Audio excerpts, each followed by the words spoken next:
Shoutout po tayo sa Rilon, Thailand, Miss Not, Sir Wurachart, Madir Sitang, My Fligsify, all TPC members, Roberto Mabansag, Jane Alisbo, Lunginos Vlog, Paul Stark, Daniel Davis Fortunato, Julius Lanchico, Vinsoy Channel from Southern Leyte, Jeff Abalos, Zara Varty, and special birthday greetings po kay Stephanie Erich F. Joarbal.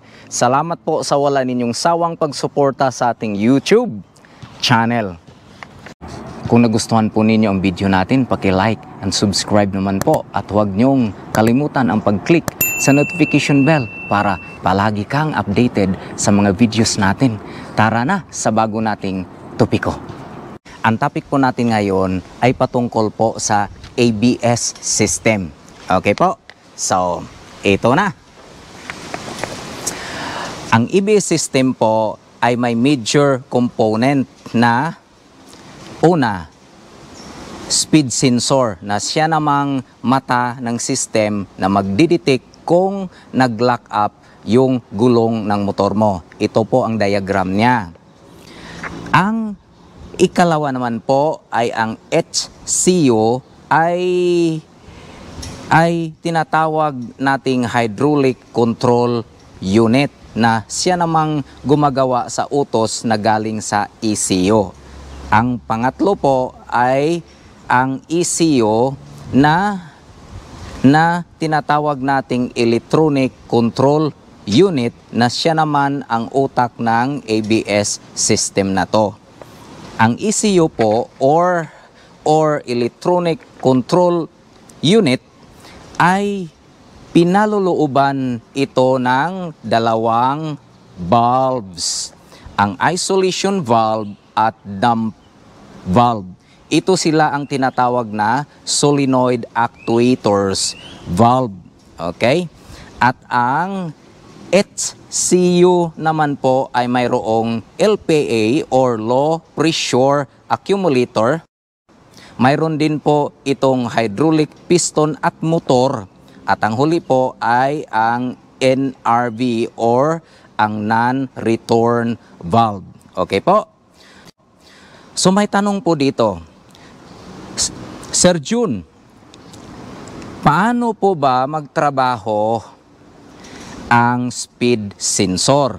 Okay po, ang speed sensor po kasi ay may mata po ito na nakatuon doon sa ABS plate or tone wheel ng motor. Ang ABS plate or tone wheel naman po ay nakadesinyo na may butas at bakal ulit na para bang sprocket sa likod ng motorsiklo mo. Ay, ganun pala. Okay po. parang ganito po ba ang tsura niya. Okay? So, malalaman ng speed sensor na to kung may lock up ang gulong ng motor mo kasi kung makikita niya na puro na lang bakal or butas ang nakatuon po sa mata niya, ay ang ibig sabihin diyan ay hindi na po umiikot ang gulong ng motor natin. At ang speed sensor po ay siya namang mag-aalerto sa utak na system na to na tinatawag nating ECU sa pamamagitan ng pagbibigay ng signal doon po sa kanya. So meaning po, ang speed sensor po, pag nakadetect ng pag-lock up sa gulong ng motor natin, ay automatic itong magbibigay ng signal patungo po sa ECU or Electronic Control Unit. At ang ECU naman po ay siyang responsible sa pagbibigay ng utos or command sa HCU or Hydraulic Control Unit sa pagproseso at paggawa nitong utos na para mapigilan ang pag-lock up ng gulong sa motor natin. So sa makatuwid po, ang HCU or Hydraulic Control Unit po ay siyang nagbibigay ng solidong aksyon para mapigilan ang pag-lock up ng gulong sa motor at para mabigyan ito ng solusyon at agarang aksyon po. So sir, paano naman po magtrabaho ang HCU, sir, or ang Hydraulic Control Unit? Aray, naku po, ang hirap naman ito. Nahirapan na po ako talaga. Joke lang po. Ay, ano bang nangyayari ngayon? Bakit ba ang music teacher ay bigla na lang nagiging mechanical engineer? Oy, pag may mali ako dito ha, wag niyo akong i-bash, bagkos tulungan niyo po ako para ma-explain ito ng maayos. Salamat po. Okay po, patuloy na po tayo sa topic natin. Ay, nasaan na ba tayo? Hindi ko na alam okay, sa HCU na tayo. Pero bago po natin sagutin yan, ay kailangan po nating malaman na ang unang mga modelo po ng ABS noon ay gumagamit lamang sila ng piston para po sa pagkontrola ng fluid pressure nito. Ay, ganun pala. Pero po, ang most recent or latest na ABS model ngayon ay mayroon ng solenoid valve. Or ang tinatawag po nating solenoid actuator na siya namang magre-regulate sa pressure sa pamamagitan ng mabilis na pagbubukas at pagsasara po ng solenoid valves. Ito po ang proseso nito. Ito po ang proseso. Okay, mula po sa speed sensor, okay, ay ipapasa niya ito sa ECU. Ang ECU naman po ang magbibigay ng utos or command sa HCU, pero dadaloy muna ito patungo sa solenoid actuator papuntang HCU at siya namang magproseso nitong command ng HCU na natanggap niya galing naman sa speed sensor.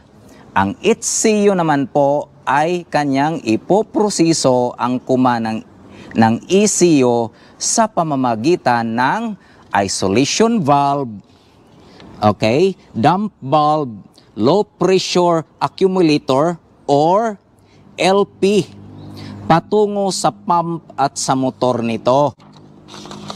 Hoy, ganun pala. At ipapasa niya doon po sa NRV or non-return valve na siya namang magbibigay sa caliper body na huwag ipitin ng todo ang disc brake para hindi ito mag-lock up. Kasi po, ang trabaho talaga ng ABS ay pigilan na mag-lock up ang gulong ng motor natin at ibibigay lamang po nito ang tamang-tama na pag-apply ng brake para hindi mag-lock up sa tuwing ikaw ay na may ABS system. Ang hirap, no? Nosebleed ako dito Pero dito sa mga scooter type na motor na may small cc at single channel ABS lang ay iba po ang nakadesinyo dito. Ito ang ABS sa mga scooter na may small cc. Ito po ang diagram nila. Mayroon lamang siyang tatlong importante na components, okay, or parts. Ang una ay ang tone wheel or FW or ang tinatawag natin na ABS plate or ang palagi nating nakikita sa motor natin na parang sprocket, okay? Pangalawa po ay ang wheel speed sensor or FW. At ang pangatlo ay ang ABS modulator or mini-mob na siya namang brain ng system na to. Oy, ganun pala. Itong ABS na to ay walang valves po or solenoid valves at gumagamit lamang ito ng piston para makontrol ang daloy ng fluid pressure ng hydraulic disc brake. Ito lang po ang components niya at very simple lang po ang proseso nito. Pag pinihit mo ang brake lever sa harap ng todo at madidetect po ito ng wheel speed sensor, ay ipasa niya ito sa ABS modulator.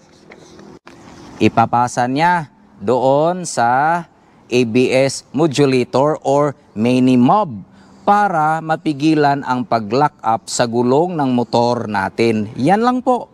Wala ng kuskos balungos pero epektibo naman po. At baka po ito rin ang ABS na naka-installed or nakalagay po sa motor natin na Honda PCX 160 2021 model. Baka lang po ha. Kasi po naka-single channel ABS lang po tayo at handbrake pa ang ating ginagamit sa pag-activate ng ABS na to. Ang mga may valve kasi po, ang ginagamit nila ay foot brake na at madalas po ay dual ABS channel ang setup dito. Hala. Pero hindi ko naman sinasabi na walang dual channel ABS ang mga handbrake. Mayroon naman po katulad na lang ng Inmax 2021 at iba pang mga scooter, motorcycle dyan na may small cc lang ang motor nila. Pero po ang mga ABS natin ay madalas na walang valve ito or solenoid valves. Pero hindi ako sure kung mayroon ba o walang solenoid valves po ang PCX 160 natin. Okay po? Hindi naman po nakalagay sa manual niya na hindi ko naman ito mababasa kasi po nakasulat ito ng Thai character. Ang nakalagay lang po doon ay yung diagram ng HSTC na ang kahulugan ay Honda Selectable Torque Control po or ang tinatawag nating traction control. Ayun. So, usapang traction control na po tayo ngayon or ang HSTC or Honda Selectable Torque Control ng Honda PCX 160 ABS variant po. Kasi po ang Honda PCX 160 ABS variant ay may kasamang HSTC or traction control kung tawagin natin. May diagram po tayo dito. Ito po, tingnan nyo. Okay? Ang HSTC or traction control ay magkasing tulad po siya sa ABS setup.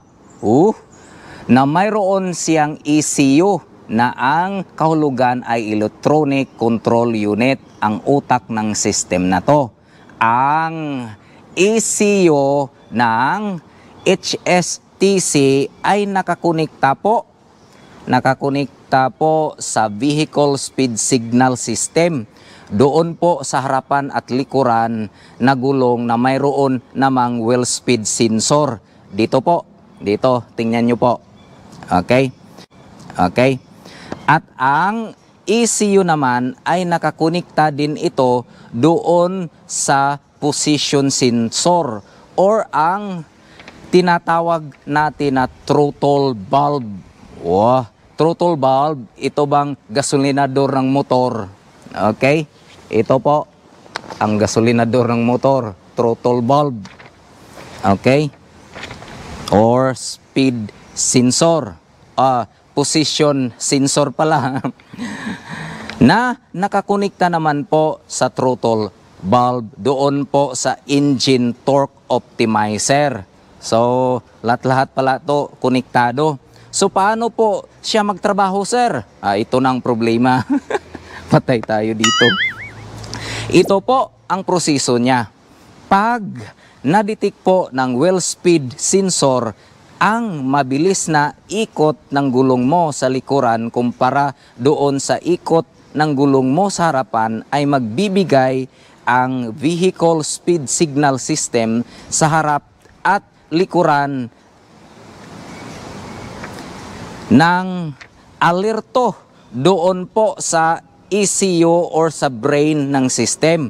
At ang ECU naman po ay magbibigay ng utos sa engine torque optimizer na bawasan ang sobrang pihit ng throttle valve mo para mapariho ang bilis ng ikot sa likuran na gulong mo doon po sa harapan. Ganon pala. Kahit pa po itudo mo ang pagpihit ng throttle valve ng motor, sa pagkakataong ito ay babawasan din naman ang sobrang pihit mo ng engine torque optimizer para po maging pantay lang ang ikot ng gulong mo sa likuran doon po sa harapan. Okay po? Pinapawisan yata ako nito. So dito na po tayo sa pros and cons at advice sa ating mga viewers at subscribers. Pero balik po muna tayo sa tanong na, should I buy Honda PCX 160 CBS or ABS na may HSTC or traction control?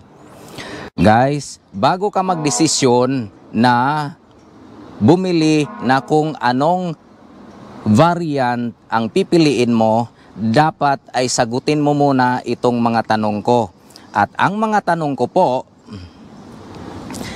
ay nakabase po ito sa 4 na factors. Okay? Ano yun? Ang una ay money factors. Pangalawa po, location factor. Pangatlo, skill and experience factor. At ang pang-4 ay maintenance knowledge factor po. Ito po ang ating tatalakayin. Okay? So dito muna tayo sa money factor. Ano ba to? Okay? Money factor po. Ang tanong, may budget ka ba? Ayun ang magandang tanong na kailangan mong sagutin. So kung ang sagot mo po dito sa tanong ko, kung may budget ka, at ang sagot mo, may budget po ako sir, pero kulang lang pang ABS. Ang advice ko sa iyo ay di mag CBS ka na lang po, kasi malaki talaga ang diferensya sa presyo po nila. Okay po, makuhin mo po na ang ABS variant na may HSTC ay may SRP ito na 133,900 pesos kumpara sa CBS variant na may SRP na 115,900 pesos. Ang laki po ng diferensya at tataas pa yan ha, kasi may mga patong pa po ang mga butihin nating mga ahente. Bakit butihin po ang tawag nyo sa mga ahente, sir? Siyempre naman, trabaho po nila yan at saka kailangan din nilang kumita ng pera para sa kanilang pamilya. Legal naman po ang white lie nila, di po ba?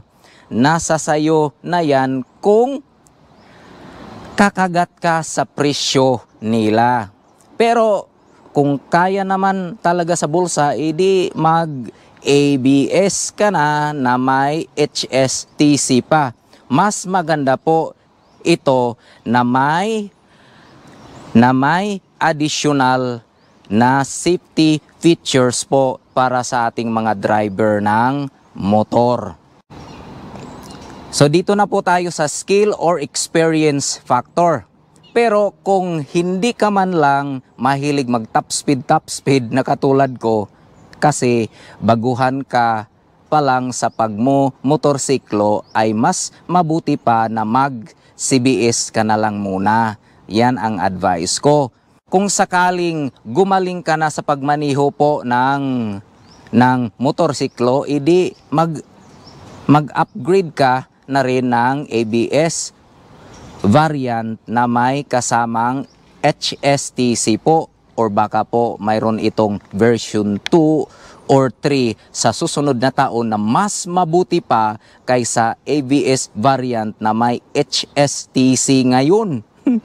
Sa pagdating ng tamang panahon po na magaling ka na talaga sa pagmumotor, ay kailangan mo na ring mag-upgrade doon sa mga manual type na transmission at malaking sisi na po. Hindi po ba? Mas maganda po ano? Okay? Pangatlo ay yung location factor. Okay? Kung nasa city ka nakatira at hindi ka lumalabas sa syudad nyo at maraming Honda shop dyan sa inyo na kumpleto po ng gamit para po sa pag-aayos po ng motor sa tuwing may problema ito, mag-ABS variant ka. Kasi ang ABS po ay hindi pwedeng ayus-ayusin lang dyan sa tabi-tabi. Kailangan ng kumpleto na gamit at computer na magtuno ng ECU niya. At doon mo lang makikita ang mga kumplitong gamit na yan sa Honda Motorcycle Center sa lugar nyo. Yun ang rason. Pero kung nakatira ka naman po sa mga liblib na lugar, katulad na lang po sa probinsya, na ang mga shop na nasa tabi-tabi ay hindi kumplito ang gamit at hindi pa affiliated ng Honda Center sa lugar nyo, kasi hindi sila mga tunay na mekaniko, parang mga quack mechanic lang sila. Delikado po, baka ma-cannibalize ang motor mo. Masisira pa ito ng di oras at lalaki pa ang gastos mo dito. Naku po, sakit lang sa ulo ang resulta dito sa ginagawa mo. Marami na kasi akong nakita dyan sa YouTube na magpapalit lang sana siya ng gulong kasi flat ito. Ang siste ay ginagamitan ng maso para tanggalin ang gulong niya sa likuran. Naku po, kawawa naman ang motor mo dito. Kung ganun po ang sitwasyon mo, edi mag-CBS ka na lang po, or mas mabuti pa na bumili ka ng motor na bagay sa lugar nyo na karburador at spoke type pa. Ito lang kasi ang pwedeng ayusin nila. Ito lang maabot sa utak nila siguro. Okay. Tandaan po natin na ang Honda PCX 160 ay hindi nakadesinyo sa off-road trekking. May nakita kasi ako sa Facebook, dinala niya ang PCX 160 sa bukid at naka-ABS variant pa siya ha. Baka akala niya na Honda ADV ang nakuha niyang motor. Naku naman. Baka hindi kasi mag-match ang motor na pinili mo sa needs mo at sa lugar nyo. Naku po, ang sakit ng kalooban ko pag nakakita ako ng ganyan. Dito na tayo sa last. Maintenance knowledge factor na po tayo. Okay, so tips at advice lang po. Huwag niyong dalhin sa tabi-tabi ang mga motor nyo kung may sira ito. At huwag na huwag ka rin mag-try na ayusin ito kung hindi mo lang alam ang ginagawa mo. Ang ABS variant po ay mahal ang presyo at mahal din ang maintenance nito. So, kung wala kang pera na pangtustos dito ng maintenance niya, ay mabuti pa na mag-CBS ka na lang muna. Kasi mura lang ang maintenance sa CBS variant ng Honda PCX 160 po. at nangangailangan lang ito ng mga simple tools na katulad ng ginagamit na sa mga mekaniko. Hindi po nangangailangan ito ng computer para ituno yung ECU niya. Okay? Pag CBS ang pinili mo. Isa pa. Okay? Huwag mong hangarin na magkamotor ka kung hindi ka marunong mag-maintain nito. Kasi po, ang pagmumotor ay may kaakibat na maintenance at maayos na pag-aalaga nito para naman ang motor mo ay magserbisyo sa iyo ng todo at totoo at magbibigay siya ng safety sa iyo sa tuwing ikaw ay magmamaniho. Okay? May iba kasi dyan, ha? May iba kasi dyan. 3 buwan pa lang ang motor niya, pero kung titingnan mo ay parang 5 taon na. Ay, naku naman. Kasi ang karsada po sa lugar nila ay hindi pa simentado. So, ang resulta po ng PCX 160 mo ay palagi itong nag-aararo. Naku naman, naku po, ano bang ginagawa mo? Kawawa talaga ang ABS variant na kukunin mo na hindi naman talaga ito bagay sa lugar nyo. Patay ka sa maintenance dito at hindi magtatagal ang Honda PCX 160 mo. Kung aalagaan lang kasi ng maayos ang motor natin ay siguradong aalagaan ka rin niya naman ng todo para sa safety mo. Yan lang naman yan mga ka-Pixie Riders. Para bang cause and effect. Kung ano ang ginagawa mo sa kanya ay ibabalik din niya sa'yo. O di ba po? Totoo ito. So, ang keyword dito ngayon po sa lecture natin ay kung gusto mong magkamotor ay dapat isama mo na rin ang budget na para sa maintenance nito. Para sureball po ang safety na ibibigay niya sa iyo. Okay po? Okay po. Dito na po nagtatapos ang ating topiko ngayon. Tungkol po sa should I buy Honda PCX 160 CBS or ABS? Okay? Natalakay na po natin lahat, pati na po ang pros and cons niya. Kung bago lang po kayo nakabisita sa channel ko at marami pa po kayong tanong tungkol po sa motor na to, pakiclick lang po ang playlist ko. Marami na kasi tayong mga videos doon. Baka po masagot lahat ang tanong na nasa isip nyo. Salamat!